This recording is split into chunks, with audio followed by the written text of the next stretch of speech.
Hai guys, selamat berjumpa kembali dengan novel populer viral kesayangan Anda ini. Saat ini admin ingin menghadirkan sebuah novel yang alur ceritanya sangat menarik dan seru. Novel ini berjudul Kaisar Agung Seni Bela Diri. Sebelum mengikuti keseruan ceritanya, mohon bantuan kalian untuk subscribe, like, dan share video-video yang ada di channel ini. Selamat menikmati.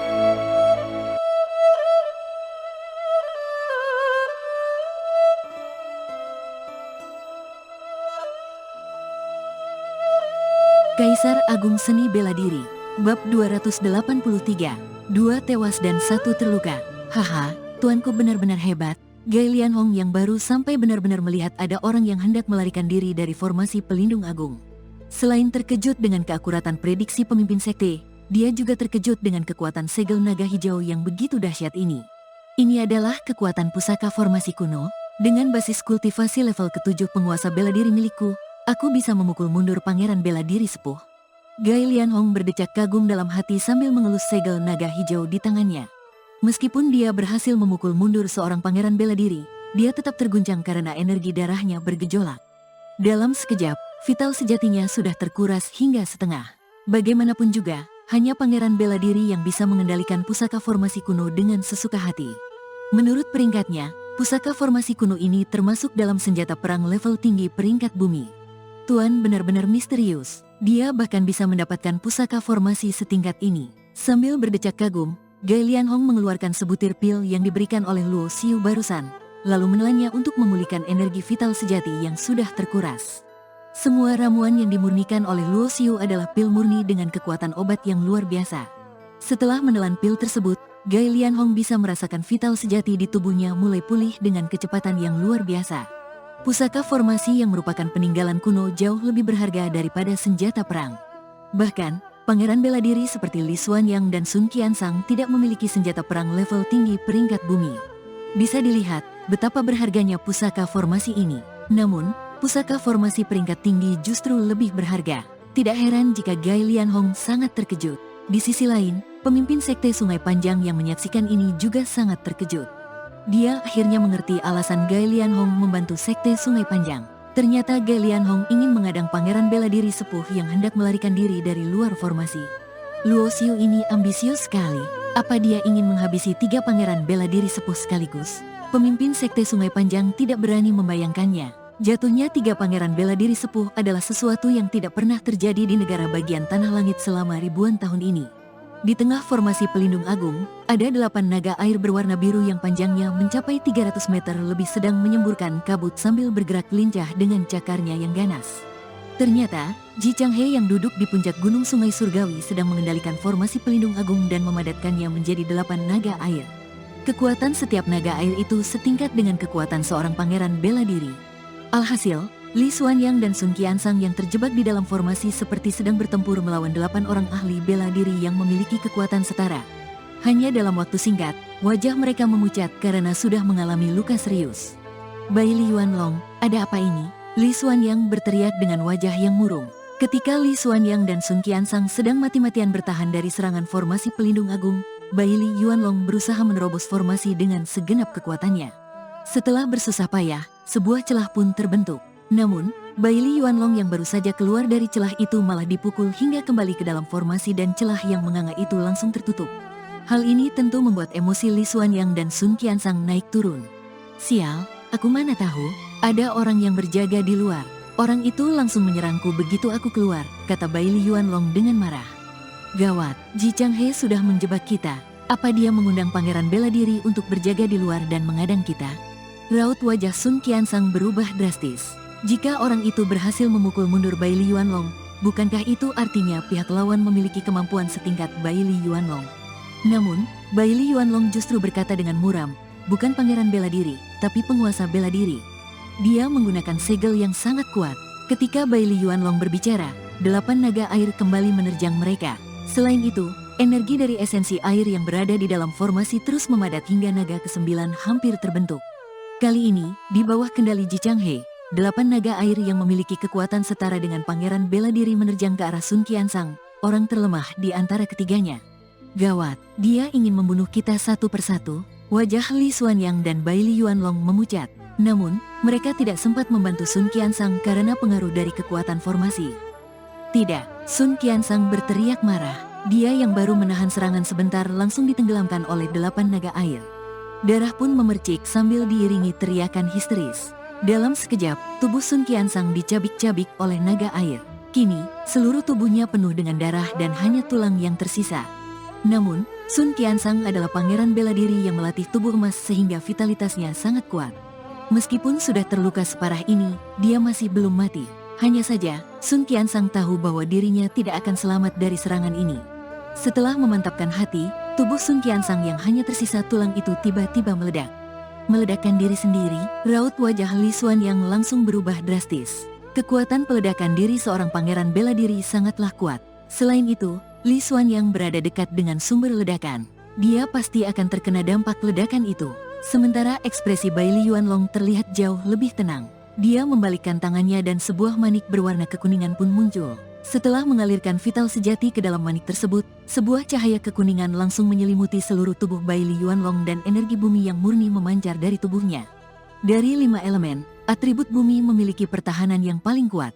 Jelas sekali, manik milik Bai Li Yuanlong ini merupakan pusaka pertahanan atribut bumi. Li Xuanyang tidak memiliki harta seperti itu untuk melindungi tubuhnya. Sebagai pangeran bela diri sepuh, dia termasuk sangat menyedihkan karena hanya memiliki pedang perang level menengah peringkat bumi. Bagaimanapun, senjata perang berharga sangat efektif bagi seorang pangeran bela diri, tetapi harganya sangatlah mahal. 2. Gelombang energi yang mengerikan menyapu ke segala arah. Bersamaan dengan kekuatan ledakan diri Sun Qiansang, 3 naga air meledak seketika dan berubah menjadi tetesan air. Li Xuanyang berusaha bertahan dengan segenap kekuatannya, tetapi dia tetap terpental keluar. Perlu diketahui, penghancuran diri seorang pangeran bela diri tahap awal hanya bisa ditahan Oten pangeran bela diri tahap lanjutan dan Li Xuanyang tidak memiliki kekuatan ini. Li Xuanyang pun memuntahkan seteguk darah. Dia yang awalnya memang sudah agak pucat menjadi makin pucat. Kini, vital sejati yang tersisa di tubuhnya kurang dari 30% melandasi sementara Bai Li Yuanlong masih tetap tenang. Dengan perlindungan pusaka atribut bumi, dia memelesat menuju pusaran energi. Akibat dari ledakan diri Sun Qiansang, formasi cahaya yang berada di sekitar juga ikut terdampak. Kini, sebuah celah sudah muncul di pusaran energi itu. Li Xuanyang yang menyadari ini menggertakkan giginya. Dia berusaha sekuat tenaga untuk memelesat ke sana. Li Xuanyang tahu betul, ini adalah satu-satunya kesempatan untuk melarikan diri. Dalam waktu yang hampir bersamaan, Li Xuanyang dan Bai Li Yuanlong tiba di depan celah formasi. Namun, ukuran celah ini hanya memungkinkan bagi satu orang untuk lewat. Ketika menghadapi ini, Bai Li Yuanlong tidak terburu-buru menerobos keluar karena dia tahu bahwa ada orang yang mengadang di luar sana. Dia tahu, siapapun yang keluar terlebih dahulu pasti akan menjadi orang pertama yang diserang. Di sisi lain, Li Xuanyang yang cerdik juga sudah memperkirakannya. Jadi, dia memukul Bai Li Yuanlong tanpa keraguan sedikit pun. Li Xuanyang, kamu, Bai Li Yuanlong marah besar. Dia memang tidak terluka karena ada benda pusaka yang melindungi tubuhnya, tetapi pukulan ini menyebabkan tubuhnya menjadi kehilangan keseimbangan. Alhasil, Bai Li Yuanlong menjadi orang pertama yang keluar dari celah formasi. Hal ini tentu membuat Bai Li Yuanlong murka. Sebelumnya, dia jatuh kembali ke dalam formasi karena diserang secara mendadak. Sekarang, dia keluar dari formasi juga karena diserang secara mendadak. Bai Li Yuanlong merasa dirinya akan segera menjadi gila. Haha, ternyata kamu lagi, ya? Gai Lianhong yang berjaga di luar formasi pelindung agung tertawa. Kemudian, dia kembali melemparkan segel naga hijau tanpa keraguan. Bai Li Yuanlong yang mendengar tawa ini langsung marah. 2. Seperti dugaan, Bai Li Yuanlong yang diserang oleh segel naga hijau kembali terlempar masuk ke dalam formasi pelindung agung. Gai Lianhong pun tersenyum sambil mengambil kembali segel naga hijaunya. Namun, tepat pada saat ini, satu sosok lain yang penampilannya acak-acakan memelesat keluar dari celah formasi pelindung agung. Orang ini terlihat sangat menyedihkan. Gai Lianhong sudah menggunakan segel naga hijau 2 kali berturut-turut. Meskipun sudah mengonsumsi pil pemberian Luo Xiu, jumlah vital sejati Gai Lianhong sudah tidak cukup untuk mengaktifkan segel naga hijau untuk ketiga kalinya. Gai Lianhong pun berteriak di dalam hati, gawat. Segera setelah itu, lelaki tua yang rambutnya acak-acakan itu sudah memelesat ke arah Gai Lianhong sambil menebaskan pedangnya. Gai Lianhong terkejut. Dia buru-buru mundur dari tempat itu dengan menggunakan teknik serangan udara. Sosoknya pun segera menghilang dari sana. Dia bisa menghindari serangan pedangku? Seorang level ke-7 penguasa bela diri bisa teleportasi? Li Xuanyang memicingkan matanya. Li Xuanyang, kamu pasti akan mati mengenaskan. Terdengar suara teriakan Bai Li Yuanlong yang penuh kemarahan dari dalam formasi pelindung agung. Li Xuanyang yang tidak berpikir demikian mendengkus dingin. Dia sama sekali tidak malu karena sudah menjebak Bai Li Yuanlong. Dia malah merasa bahwa memang sudah seharusnya seperti itu. Li Xuanyang juga tahu bahwa Bai Li Yuanlong mungkin tidak akan bisa bertahan lama. Jika dia tidak pergi sekarang juga, Ji Changhe pasti akan segera menyerangnya setelah membunuh Bai Li Yuanlong. Setelah berpikir seperti itu, Li Xuanyang segera berubah menjadi sepintas cahaya dan memelesat ke atas. Mundur, melihat tetua mereka sudah berhasil melarikan diri, Lung Xuang, pemimpin sekte Matahari Hitam, segera berteriak. Para murid yang mengendalikan kapal perang pun segera mundur. Sesaat kemudian, teriakan histeris terdengar dari formasi pelindung agung. Segera setelah itu, segalanya kembali tenang. Tirai cahaya dari formasi pelindung agung milik Sekte Sungai Panjang perlahan-lahan terbuka dan memperlihatkan sebuah portal. Pelindung Gai, silakan. Suara seorang tetua Sekte Sungai Panjang yang berasal dari Gunung Sungai Surgawi perlahan-lahan terdengar. Gai Lianhong melirik portal formasi yang terbuka itu. Kemudian, dia segera menyimpan segel naga hijau, lalu memberi hormat dan berjalan masuk. Gai Lianhong yang dituntun oleh pemimpin Sekte Sungai Panjang pun tiba di sebuah aula besar.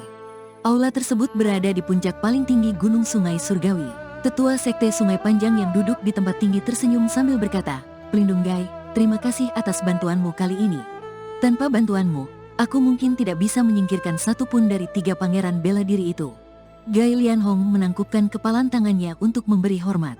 Bagaimanapun juga, orang ini adalah tetua yang memiliki kultivasi pangeran bela diri. Kemudian, Gai Lianhong berkata dengan rendah hati, "Senior terlalu memuji. Ini semua karena kepintaran pemimpin sekte kami. Sayangnya, ada satu orang yang berhasil kabur." Tetua Sekte Sungai Panjang mengangguk dan berkata, "Berkat bantuan Ketua Luo, Sekte Sungai Panjang bisa selamat kali ini. Aku tidak mampu membalas kebaikannya. Oleh karena itu, tolong berikan benda ini kepada Ketua Luo." Setelah mengatakannya, Tetua Sekte Sungai Panjang mengeluarkan sebuah kotak giok yang sangat indah. Kemudian, kotak giok yang sudah dijentikkan vital sejati terbang perlahan ke hadapan Gai Lianhong. Gai Lianhong tidak tahu benda apa itu, tetapi dia tidak banyak bertanya. Dia mengulurkan tangannya dengan hormat, lalu mengambil kotak itu. "Selain itu, tolong bantu aku menyampaikan pesan kepada Ketua Luo. Kalau kelak membutuhkan bantuan Sekte Sungai Panjang, beritahu saja aku. Aku akan membawa seluruh anggota Sekte Sungai Panjang untuk membantu," kata Tetua Sekte Sungai Panjang. "Baik, aku pasti akan menyampaikan pesan ini. Jika tidak ada urusan lain, aku akan undur diri dan melapor ke tuanku." Setelah Gai Lianhong pergi, hanya Tetua Ji Changhe dan pemimpin Sekte Sungai Panjang yang tersisa di aula utama itu. "Tetua, batu kekacauan itu adalah harta yang telah kita jaga mati-matian. Apa boleh memberikannya kepada Luo Xiu begitu saja?" tanya pemimpin Sekte Sungai Panjang yang tidak bisa menahan dirinya. "Batu kekacauan memang sangat berharga, tapi kita tidak tahu kegunaannya. Dalam waktu beberapa tahun, Luo Xiu bisa menjadi begitu hebat seperti ini. Dia pasti memiliki latar belakang yang tidak biasa. Mungkin saja dia tahu kegunaan batu kekacauan itu." Ji Changhe yang tidak setuju berkata, "Selain itu, kita masih punya 2 batu kekacauan. Berkat bantuan Luo Xiu, kita bisa mempertahankan Sekte Sungai Panjang yang sudah berusia ribuan tahun. Jadi, memberikan batu kekacauan padanya adalah hal yang wajar." Setelah berkata demikian, tatapan Ji Changhe tertuju pada pemimpin Sekte Sungai Panjang. Kemudian, dia melanjutkan, "Jangan hanya mempertimbangkan untung dan rugi yang ada di depanmu saja. Kamu harus melihat jangka panjang." "Baik," jawab pemimpin Sekte Sungai Panjang dengan hormat. "Semua bencana ini timbul karena batu kekacauan. Dari seluruh anggota Sekte Sungai Panjang, selain kita berdua, masih ada 4 tetua sekte yang tahu tentang batu kekacauan ini. Pasti ada mata-mata di antara ke-4 orang ini. Temukan siapa dia. Selain itu, murid dengan tubuh yin sejati yang kita terima beberapa tahun yang lalu, namanya Bi Oyang Wei, kan? Persiapkan dia dulu. Aku akan mengangkatnya sebagai murid dan aku sendiri yang akan mengajarinya kultivasi."